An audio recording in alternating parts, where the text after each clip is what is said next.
Bonjour tout le monde et bienvenue dans Mes Lectures, l'émission qui parle de mes lectures, manga, BD ou comics. Et comme d'habitude, pour ceux qui connaissent pas l'émission, je vais parler d'une dizaine de titres, je vais rentrer plus ou moins dans les détails dans chacun de ces titres, donc je risque de spoiler ceux qui ne sont pas à jour dans certains titres. Et donc, comme d'habitude, en description, il y a des liens avec les timers de tous les titres dont je vais parler aujourd'hui. On commence avec un one-shot des éditions Le Lézard Noir, donc c'est de Kazuo Umezu, un auteur de manga d'horreur qui signe son 6ème titre en France. Il y en a un chez Glénat, c'est L'école emportée que j'ai pas lu. Au Lézard Noir, il y a eu 3 one-shots, plus celui-ci, ça fait 4 one-shots, plus Je suis Shingo que j'ai pas lu. En fait, j'ai lu que les one-shots de l'auteur et il faut vraiment un de ces 4 que je commence. Je suis Shingo, ça va être un truc de ouf, tout le monde dit que c'est plutôt bien. L'école emportée, je suis tenté, mais c'est les Bunko, c'est minuscule, ça donne pas envie. Revenons au titre. Orochi, c'est un nouveau recueil d'histoires courtes. Enfin, non, d'histoires courtes. Il y a 2 histoires, une de 100 pages et une de 200 pages, pour un total de 300 pages. C'est sympathique, c'est angoissant, c'est pas de l'horreur morbide, c'est vraiment une ambiance. Et c'est vraiment toute une ambiance, Kazuo Umezu. C'est un petit peu comme, je sais plus, l'auteur de Spiral, c'est aussi une ambiance, mais moins horrifique pour ce titre-là. Il y en a d'autres de ces titres qui sont les arts noirs qui sont beaucoup plus horrifiques, notamment La Femme Serpent, où là c'est une femme qui se transforme en serpent, c'est dégueulasse, c'est horrible. Là, il y a beaucoup moins de trucs viscérales, un petit peu, il y a un peu de morbide, il y a un peu de gore, mais ça ne repose pas là-dessus, ça repose vraiment sur une ambiance. Par exemple, je vais juste vous raconter la première histoire de 100 pages, où c'est une famille qui a une malédiction où, à l'âge de 18 ans, les filles deviennent de plus en plus moches. Et donc on suit 2 sœurs qui vont avoir bientôt 18 ans et qui sont en mode stress. Elles savent pas ce qui va leur arriver, elles ont pas envie de devenir moches. Et on va voir leur réaction. C'est tout en psychologie, tout en psyché. C'est super intéressant, j'ai vraiment bien aimé ce titre-là. Mais de tous les one-shots que j'ai eu de Kazuo Umezu, c'est pas mon préféré. J'aime beaucoup La Femme Serpent. C'est pas le plus mauvais, je trouve que j'ai pas aimé plus que ça le Vomodzi. Donc entre deux, voilà, c'est entre la 2ème et 3ème position. Faudrait que je relise un petit peu les one-shots, mais j'ai pas forcément envie de les relire tout de suite. Mais en tout cas, je vous conseille de vous intéresser à cet auteur, surtout qu'il a une patte graphique vraiment dingue. C'est pour un manga qui a plus de 30 ans, franchement, c'est incroyable. Rikudo, tome 19. Ça y est, on est enfin à l'OPBF, ça y est, la ceinture de champion OPBF. Dans les précédents tomes, Riku avait affronté un champion philippin, et là, il va affronter son pire ennemi, son meilleur ami, enfin, je sais, son nom, j'aurais pu vous dire son meilleur ennemi, son pire ami, je ne sais pas ce qu'on pourrait dire. Donc en la personne de Kaide Yodo, qui nous raconte encore une fois un peu sa vie, son passé tragique finalement, et pourquoi son père le déteste autant. Je trouve que, alors je me rappelle qu'il était apparu dans les premiers tomes et que j'avais trouvé que c'était une exagération un peu du personnage avec sa relation avec son père. Maintenant avec le contexte, ça passe un peu mieux, mais je trouve quand même que c'est un peu mettre de la couche de drama pour du drama. Je trouve que Rikudo, le manga, n'a pas besoin de tout ça pour vivre. Je trouve que le manga est déjà très bien comme il est. Et rajouter ce genre de drama à la con, genre le père juste parce que sa femme a fait une fausse couche et qu'elle est morte, enfin elle est morte plutôt après l'accouchement, il en veut à son fils. Son fils il y est pour rien, en plus c'est un truc qu'on voit souvent dans les mangas, toujours ouais machin truc, je déteste mon fils parce qu'il a tué ma femme. Je veux dire putain, c'est à ce point là quoi, putain... C'est triste quand même d'être comme ça. Ton fils il a rien fait, il venait vivre au monde, il a pas fait exprès. Enfin, il a pas demandé à tuer sa mère en venant au monde. Il y a plein de mangas où ils font ça à chaque fois, je trouve ça enfin je trouve ça nul. C'est du drama nul en fait, je trouve ça vraiment basique, bateau, tout con. Même que je pense que les gens seraient plus dans l'effet inverse, dans le genre ultra protecteur. J'ai l'impression qu'ils veulent essayer de niquer le système en disant ouais les gens seraient trop protecteurs, alors moi je vais faire un mec hyper méchant. Sauf qu'ils font tout ça, et à la fin ça devient, bah il y a que ça, c'est nul.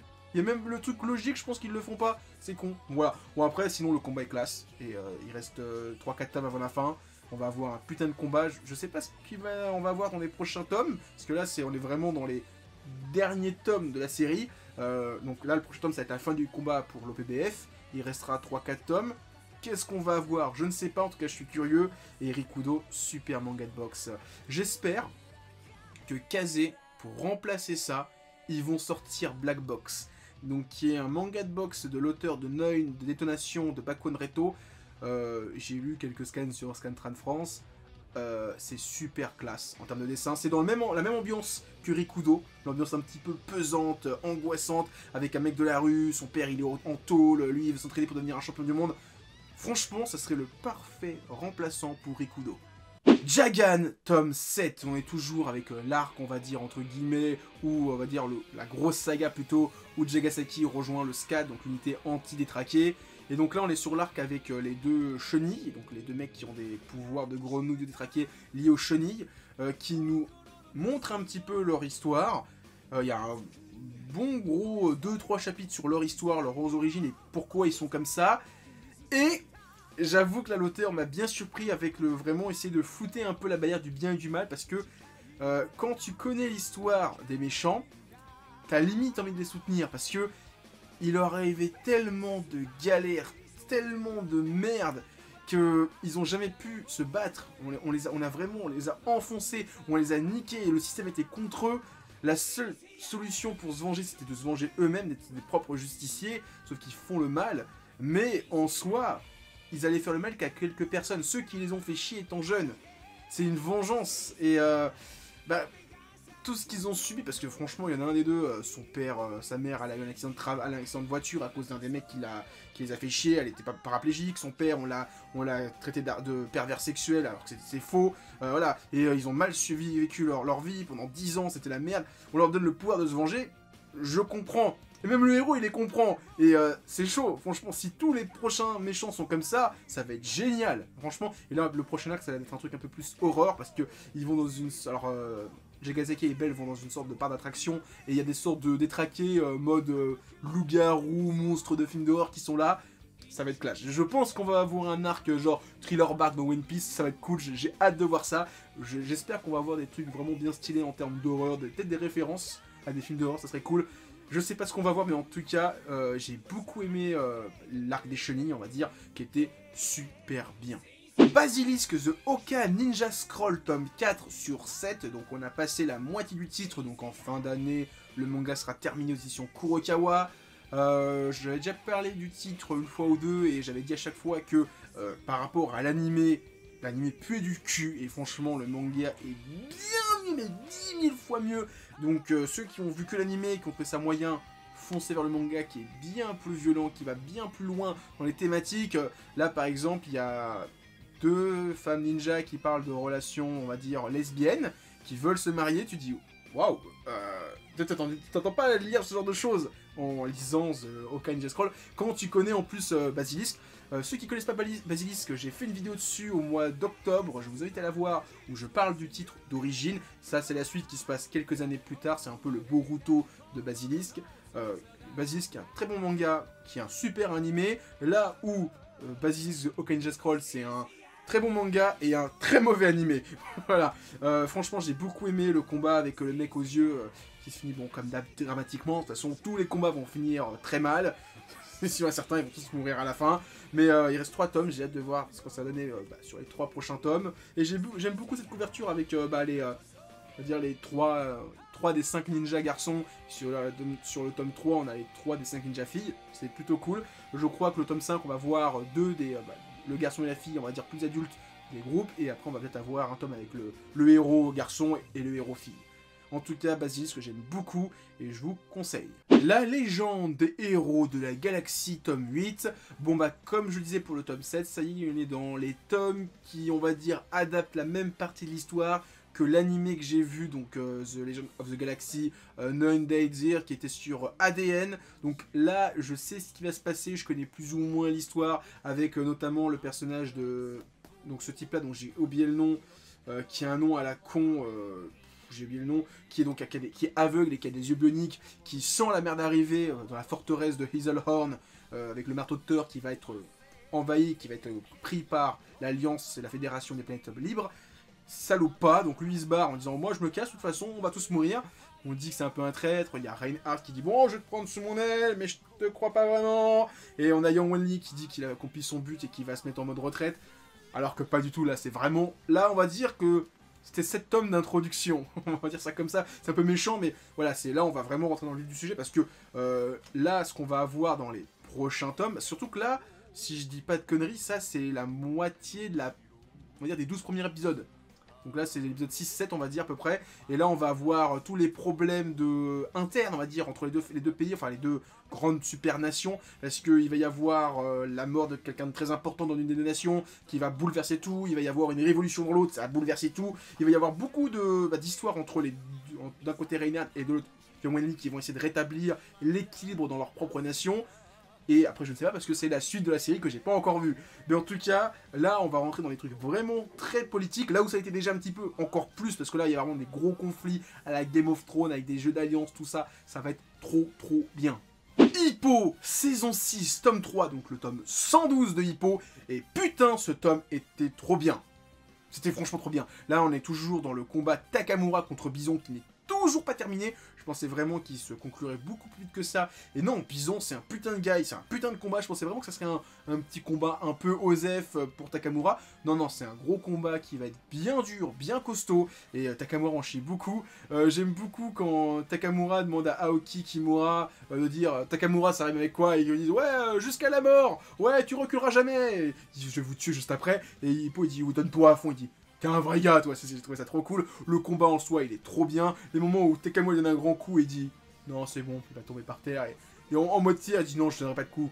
Tombe par terre, relève-toi, prends ton temps. Et après, je te refous une avoine. C'était trop bien, Takamura. Putain d'ultra alpha. Non, franchement, Hippo, c'est super bien là. Cette saison 6, elle est dingue. Ceux qui ont vu que l'animé, mais waouh, vous êtes tellement loin par rapport à nous maintenant avec Kurokawa. Franchement, passez le palier du manga. Franchement, le manga Hippo, il est super bien. Pokémon Soleil et Lune, tome 5. Alors là, j'avoue, j'ai rien capté à cet tome-là. Alors là, on a Soleil et Lune qui ont été projetés dans le monde des Ultra Chimères, qui se trouvent dans un monde totalement what the fuck, c'est le monde des Ultra Chimères. Les mecs ne peuvent pas capturer leurs Pokémon, donc leurs Ultra Chimères. Ils font du business avec Elzamina. Je me souviens pas qu'il y avait ça dans Pokémon. Voilà, alors j'ai peut-être raté un arc ou un DLC. Peut-être que c'est dans Ultra Soleil Ultra Lune. J'ai pas fini Ultra Soleil Ultra Lune, donc je ne sais pas. Mais j'avoue que là, j'étais hyper perdu par rapport à ce qui se passe dans ce tome-là. Bon, Ultra Chimère, j'ai compris tout ça, mais là, j'avoue que les auteurs sont partis dans un gros délire. Alors, je sais pas ce qu'on va avoir. Alors, surtout que ça me fait pas mal écho avec la fin de Noir et Blanc, où on a Noir qui part dans une autre dimension. Est-ce qu'on va voir Noir dans le tome 6? Je ne sais pas. À voir. En tout cas, le prochain tome, d'après ce que j'ai compris à la fin, c'est, ils ont dit le final. Donc, c'est vrai, le tome 6 sera le dernier. Et de toute façon, bah, XY, c'était en 6 tomes. Donc, je pense que ça va être la même longueur. Surtout que, bah, Bouclier épée a commencé. Depuis 6 mois, on va dire, en jeu vidéo. Donc, peut-être qu'il va falloir qu'il commence le jeu suivant. Donc, Bouclier épée. Parce que s'ils font Ultra Soleil Ultra Lune, ils vont pas s'en sortir. Surtout qu'ils ont toujours pas fini Noir 2, Blanc 2. Donc, voilà, à voir. En tout cas, c'est sympathique. Mais là, j'avoue que j'étais bien perdu par rapport à ce délire de monde d'Ultra Chimère. Ça m'a pas mal dérouté par rapport, on va dire, aux jeux vidéo classiques. Je sais pas où est-ce qu'ils veulent aller, mais surtout en plus Elzamina qui fusionne avec les Pokémon, enfin ça devient n'importe quoi. Elle fusionne avec Necrozma, avec la Méduse, ça devient un truc n'importe quoi. Ils parlent du père de... Comment s'appelle la petite blonde là qui est avec eux et son frère, Gladius, machin. Voilà, je sais pas.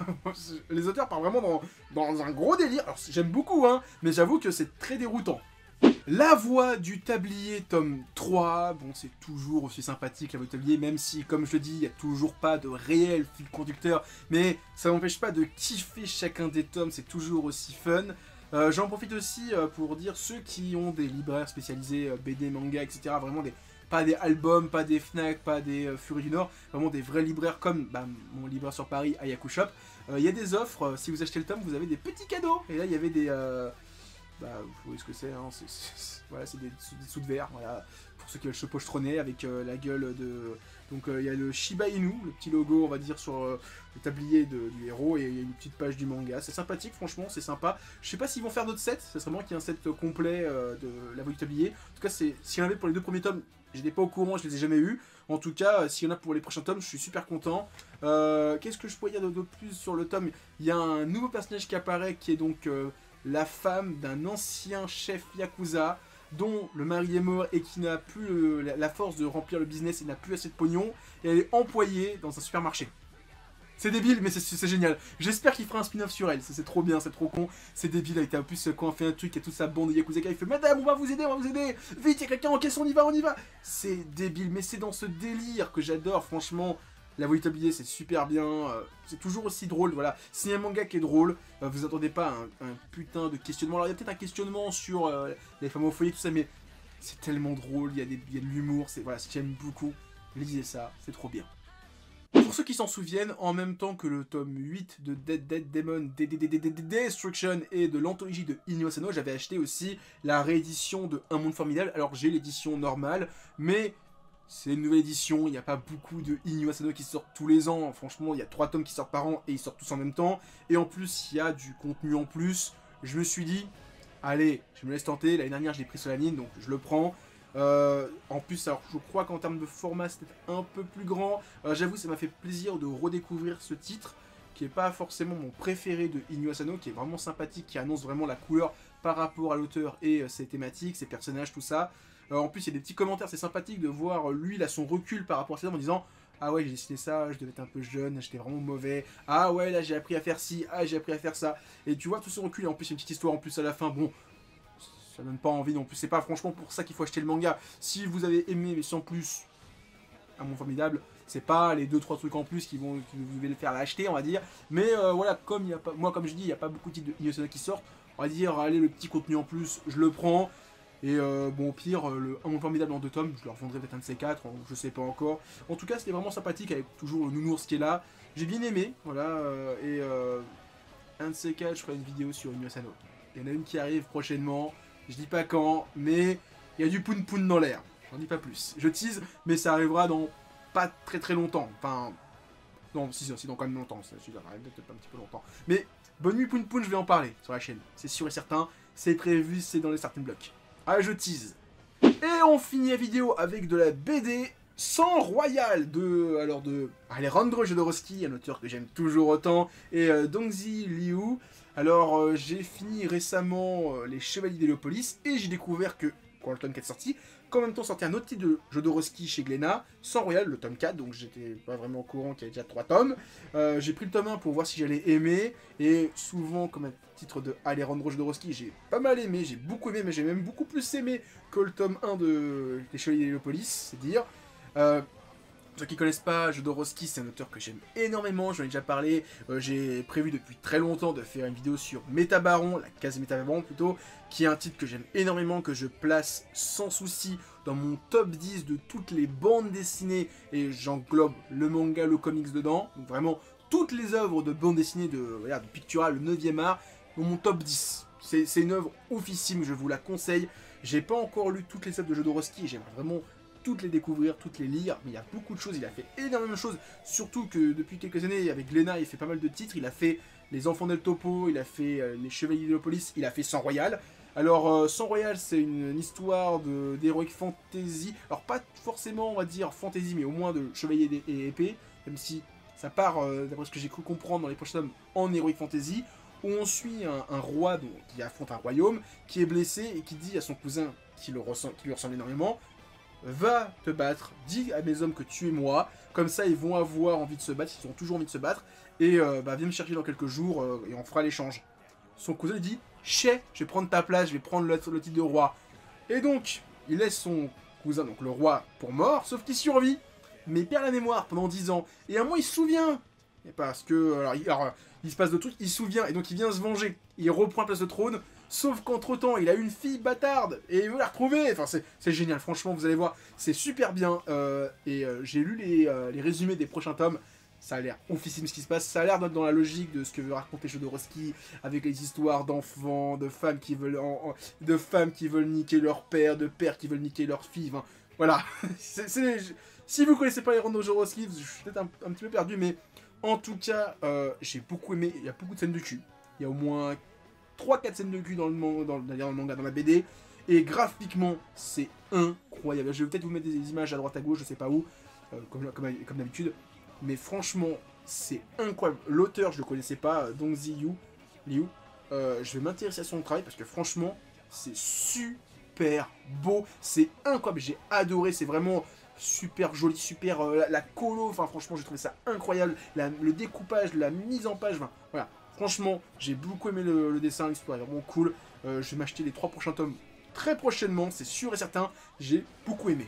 Donc voilà, c'était ma vidéo, mes lectures, j'espère que vous avez aimé.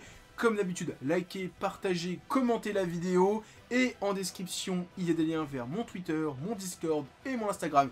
Et moi, je vous dis à plus, continuez à lire des mangas. Allez, ciao tout le monde!